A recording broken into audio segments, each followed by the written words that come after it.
In this video, we'll be looking at this 20-watt 12-volt solar panel kit from Voltset. They did provide the sample for review, but of course that does not affect your opinion in any way. This is just the box that it comes in. We'll start with a quick unboxing, show you everything that's included, and then show you how to set it up.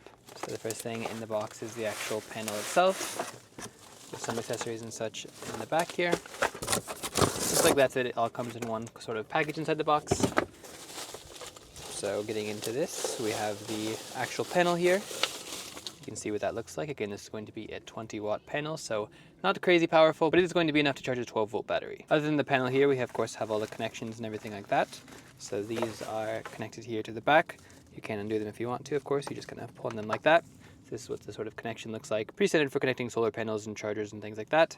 Underneath here we have the actual controller. So this is a waterproof controller that goes between the panel and the battery. It has some nice LEDs to kind of give you an indication of the status. There's one for charging, one that indicates it's receiving solar power, and one that will light up when the battery is fully charged. And that controller just connects to these clamps here that of course are going to go directly on your battery. Underneath here we have another cable. It looks like this one's going to be if you want to attach it permanently to your battery instead of using the clamps. You're going to be able to put that on your battery terminals. And we also have these bolts for connecting the stand to the solar panel, some screws and some anchors if you want to actually secure the panel to your roof or something similar.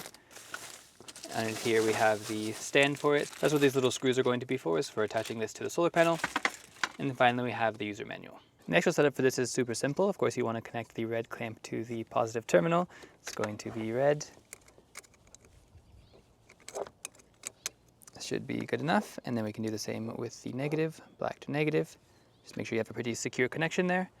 And then already this should actually be lit up, indicating that it is charging. What's interesting is I actually have the solar panel like under the hood of my car right now. So it's not even close to direct sunlight, but it's actually receiving enough to say that it is charging, which is really cool. So it's telling me that the panel is pretty sensitive. Even if it's in the shade right now, it is technically charging my car's battery. That being said, you of course want to position it properly where it's going to get the most hours of sunlight. That's most likely going to be facing south, but you want to make sure you're avoiding the shade from trees and all those sort of things. I will personally be mounting it on top of my car because this is south facing and there's no trees or anything blocking it. So it should be getting almost full sunlight per day, which is what you're going for. And thankfully the cord is plenty long enough to go from my car's battery to the roof of my car. I would actually be able to go a little bit farther even if I wanted to. It's maybe about 8 to 10 feet long, which should be plenty of length and gives you quite a bit of flexibility in terms of placement. A lot of people will probably just leave this on their car's hood or windshield, which is also an option, but of course that will depend on which direction your car is facing. So for me personally, the best option is going to be on my roof like this. The other nice thing is because it does have a built-in stand, you can really kind of adjust the angle of it to get the exact angle you want. So I currently just have it sort of set up like this, so it is propping it up on the roof of my car like this.